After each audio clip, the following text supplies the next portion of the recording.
యేసు ఆ చిరకముచ్చుకొని సమాధానంగా చెప్పి తల వంచి ఆత్మను ఆపరించాడు. ఆరవ మాట జాగ్రత్తగా గమనిద్దాం. ఈ మాటలో చాలా లోతైన అర్థం ఉంది. ఈ మాటలో చాలా లోతైన అర్థం ఉంది.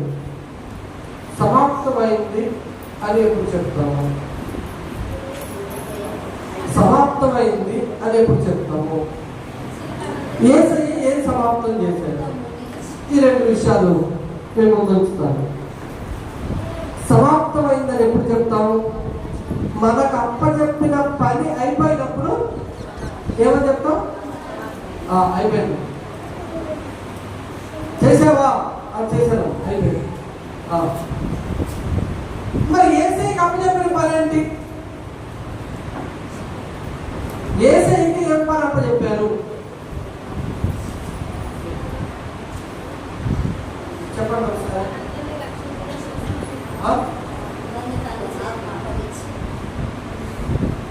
యేసయ్య ఏ పని మీద వచ్చారు? సరే, ఏ పని అప్పచెప్పారంటే మీకు అర్థం కాకపోవచ్చు. యేసయ్య అసలు ఏ పని మీద వచ్చారు?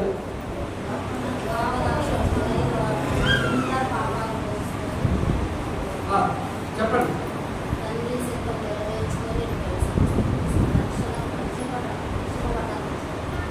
అసలు యేసయ్య ఎందుకు వచ్చారో మీకు అర్థం కాదు. అదే మనల్ని రక్షించడానికి వచ్చారు. అది చెప్పడానికి నేను చెప్పేది మీకు అర్థం కావట్లేదా? ఏంటో నాకు అర్థం లేదు. లేకపోతే ఈ ఎండకి ఓపిక అయిపోయి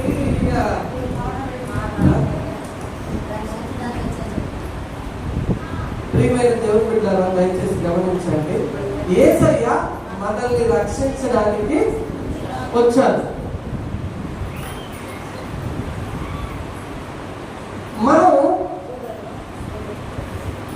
మనల్ని రక్షించడానికి వచ్చిన యేసయ్య మనల్ని ఎలా రక్షించాడు అంటే సిలువ మరణము పొందటం ద్వారా మనల్ని రక్షించాడు. ఎలా రక్షించారు యేసయ్య? సిలువ మరణం పొందటం ద్వారా రక్షించాడు.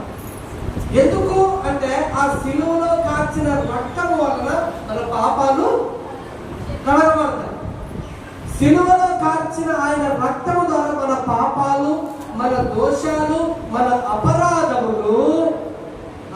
మీరందరూ పాత నిబంధన గ్రంథం చదువుతున్నారు, చూస్తున్నారు కదా. మీరందరికి బాగా వివరంగా మీరు చూసుకుంటున్నారు కదా. పాత నిబంధన గ్రంథంలో లేవీకాండం, సంఖ్యాకాండం మీరు చూసినట్లయితే మోషే గారు పాపం చేసిన వాళ్ళకి, వ్యభిచారం చేసిన వాళ్ళకి, అపరాధం చేసిన వాళ్ళకి రకరకాల బలులు ఇచ్చారు. అవునా? మోషే గారి ద్వారా యెహోవా దేవుడు ఏం చేశారు? రకరకాల బలులు ఇచ్చారు. ఇప్పుడు స్త్రీని గురించి కూడా మనం చెప్తున్నాం. ఆ స్త్రీ పాపం చేసింది అని ఎలా టెస్ట్ చేశారు? ఒక చేదు చిరకనిచ్చి టెస్ట్ చేశారు. ఒక చేదునిచ్చి. అలాగే ప్రతి మనిషి పాపం చేసినప్పుడు ఒక పాప పరిహారార్థ బలి, అపరాధ పరిహారార్థ బలి ఇచ్చారు. ఇప్పుడు ఇన్ని కోట్ల మంది పాపం చేస్తూనే ఉంటాం కదా. మరి ఎన్ని బలు అర్పించారు మనం? ఆలోచించండి. ఇప్పుడు 1 కోటి కాదు, 2 కోట్లు కాదు, దగ్గర మన ప్రపంచంలో 800 కోట్ల మంది ఉన్నారు కదా. ప్రపంచంలో 800 కోట్ల మంది ఉన్నారు. మరి అన్ని 100 కోట్ల మంది బలులు అర్పించాలంటే ఉంటాయా? ఈ ఉన్న పశువులు, లేకపోతే పక్షులు, లేకపోతే ఇంకోటి.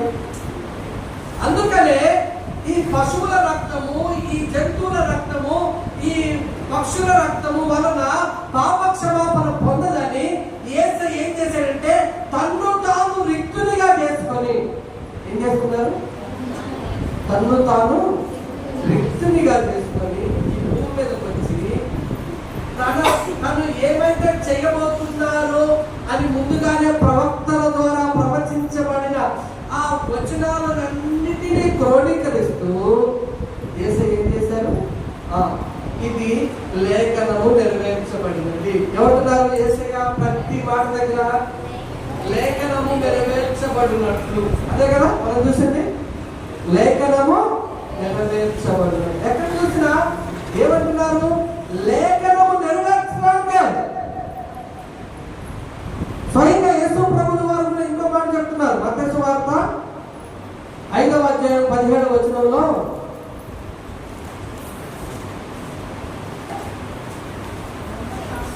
ధర్మశాస్త్రమునైనను ప్రవక్తల వచనములైనను నేను కొట్టివేయవచ్చునని తలంచవద్దు, నెరవేర్చుటకే కానీ కొట్టివేయటకు రాలేదు.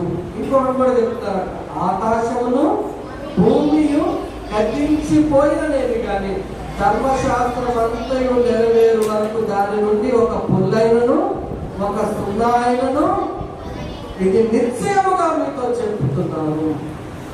ప్రియమైన దేవుని బిడ్డలారా, యేసు ప్రభుల వారిని గురించిన వర్తమానము ప్రవచన వాక్యాలు నెరవేర్చడానికి ఆయన వచ్చారు. ఇప్పుడు ప్రవచనాలన్నీ ఎక్కడున్నాయి? ధర్మశాస్త్ర కాలంలోగా ప్రవచనాలన్నీ ఎక్కడున్నాయి? ధర్మశాస్త్ర కాలంలో. ఇప్పుడు యేసు ప్రభువు వారు చెప్పింది ఏంటి? నేను ప్రవక్తలనైనను ధర్మశాస్త్రములైనను కొట్టివేయటం రాలేదు, మరి దేనికి వచ్చారు?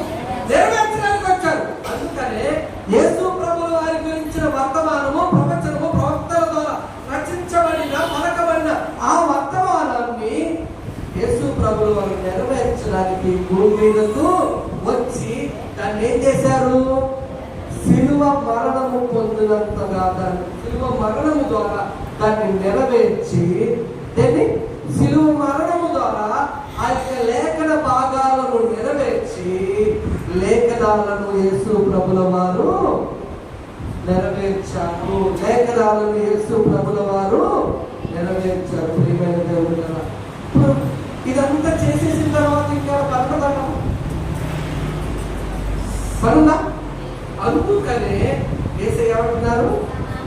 సమాప్తమైనది. అంటే నేను వచ్చిన పని, నేను ఎందుకైతే వచ్చానో ఆ పని, నేను చేయాల్సిన పని అన్ని ఏం చేశాను?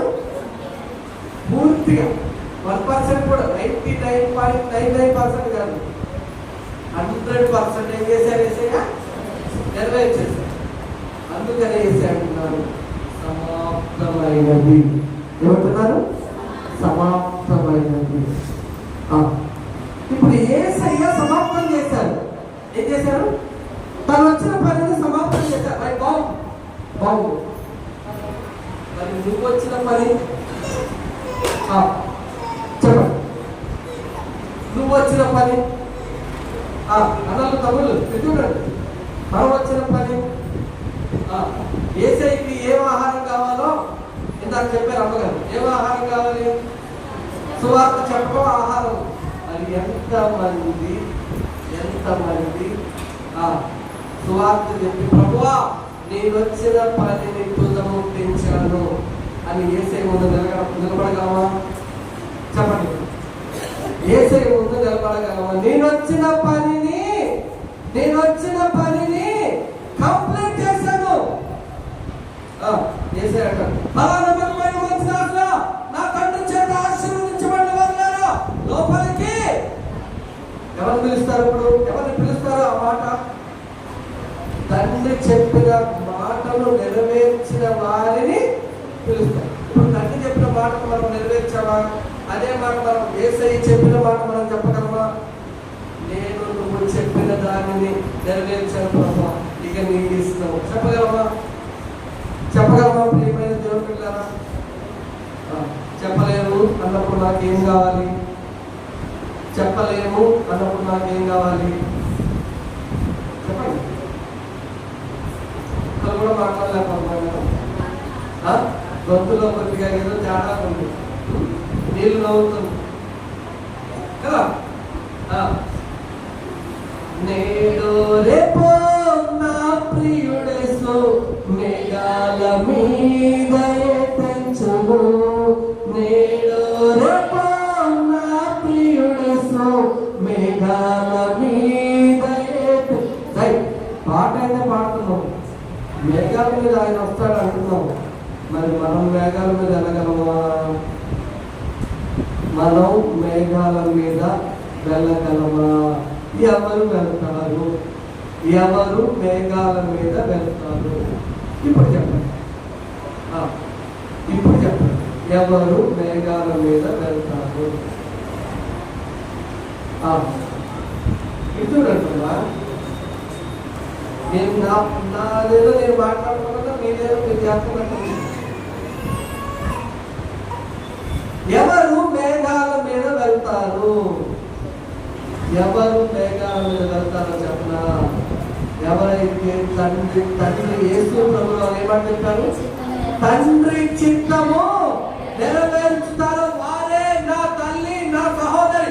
వాళ్ళే మేఘాల మీద మధ్యాకాశానికి వెళ్ళబోతున్నారు. మరి మనకు కావాల్సింది ఏంటి? ఆయన చెప్పిన దాంట్లో ఒక్క పని మనం కంప్లీట్ చేయలేదంటున్నాం. ఆయన చెప్పిన దాంట్లో ఒక్క పని మనం ముగించలేదంటున్నాం. ఇప్పుడు ఏం చేద్దాం? ఇప్పుడు ఏం చేద్దాం? మనలో ఏం కావాలి? మారు మారు మారు గట్టి చెప్పండి. మారు మనస్సు కావాలి. ఏ మనసు కావాలి? ఏ మనసు కావాలి? మారు మనసు కావాలి. ఏ మనసు తెలుసా? నేను కలిగి ఉన్న ఈ మనస్సును, నేను కలిగి ఉన్న ఈ మనస్సును మీరు కలిగి ఉంది. ఆయనకున్న మనసు ఏంటో తెలుసా? ఆయనకున్న దప్పిక ఏంటో తెలుసా? ఆయనకు లభించే ఆహారం ఏంటో తెలుసా? సర్వలోకానికి వెళ్ళి సర్వ సృష్టికి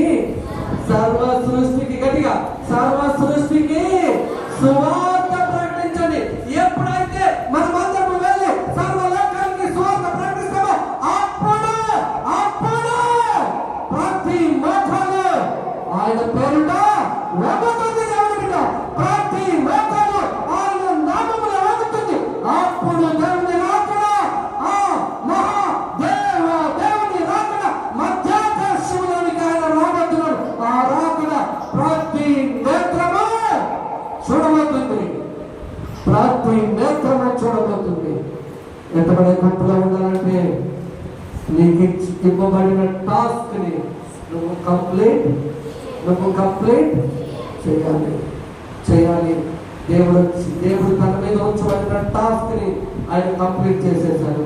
మనకి ఒక టాస్క్ ఇచ్చారు, మనకి ఒక బాధ్యత ఇచ్చారు. సర్వలోకానికి వెళ్ళి సర్వ సృష్టికి సువార్త. ఆ టాస్క్ ఎప్పుడైతే కంప్లీట్ చేస్తామో దేవుడు అంటాడు, ఒక మంచి దాసురాలా పిలుస్తాడు. మధ్యాకాశానికి ఎత్తబడతాం. మేఘాల మీద మధ్యాకాశానికి ఎత్తబడతాం. కళ్ళు మూసుకుపోయిన వారికి ఈ వార్త, రక్షించుతున్న వారికి సిలువను గురించిన వార్త వెర్రితనము. కానీ రక్షించబడిన మనకు దేవుని కళ్ళు మూసుకుపోయిన వారు చాలా మాటలు మాట్లాడుతూ ఉంటారు. మనం అవన్నీ పట్టించుకోవద్దు. మనం పట్టించుకోవాల్సిందే తెలుసా? సువార్త. మనకి ఇచ్చిన పని ఏంటి? సువార్త. అందులో ప్రవీణ్ గారు పగడాల ప్రవీణ్ గారి ప్రాణం పోవచ్చు, ఇంకొకరి ప్రాణం పోవచ్చు, లేకపోతే నా ప్రాణమే పోవచ్చు. కానీ మనము ఆగలేకూడదు.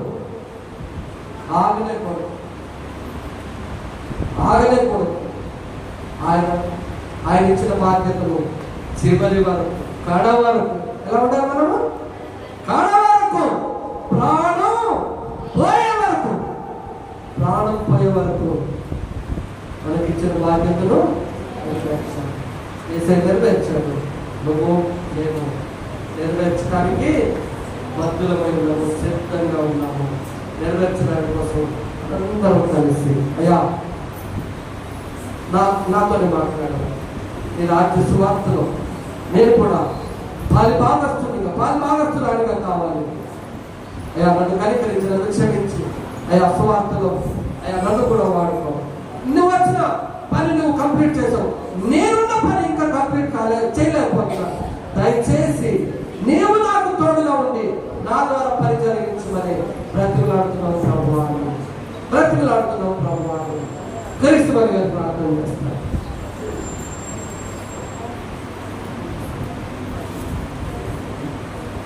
చేశారా?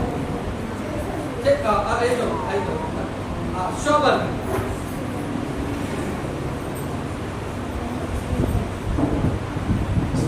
దేవుడానికి వందనము నాయన, స్తోత్రము తండ్రి, స్తుతులు నాయన.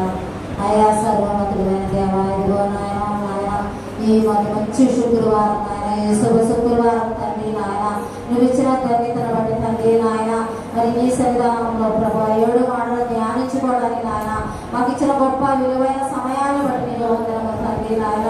నువ్వు పలికిన మాటలు నాయన 7 మాటలు చరిత్రలో నిలిచిపోయేలాగా ఆ ప్రేమ అన్న మాట నాయన ఎంత గొప్పదో తండ్రి ప్రభా. అయ్యా 6వ మాట తండ్రి నాయన, మరి ఇప్పుడు మాట్లాడే విధానాన్ని బట్టి వందనములు స్తోత్రాలు చెల్లిస్తున్నాం తండ్రి నాయన. సమస్తమైనదని నాయన తల వంచి ఆత్మను అప్పగించిన మా దేవా, అయ్యా మా కొరకు మా అందరి కొరకు నాయన ఆ ప్రాణం ఇచ్చి సమస్తం సమకూర్చి అయ్యా లేఖనము నెరవేరినట్టు నాయన, తండ్రి మాట నెరవేరినట్టు నాయన అయ్యా సమకూర్చిన మా దేవుడు అయినందుకే వందనములు స్తోత్రము చెల్లిస్తూ చిన్ని ప్రార్థన చేసి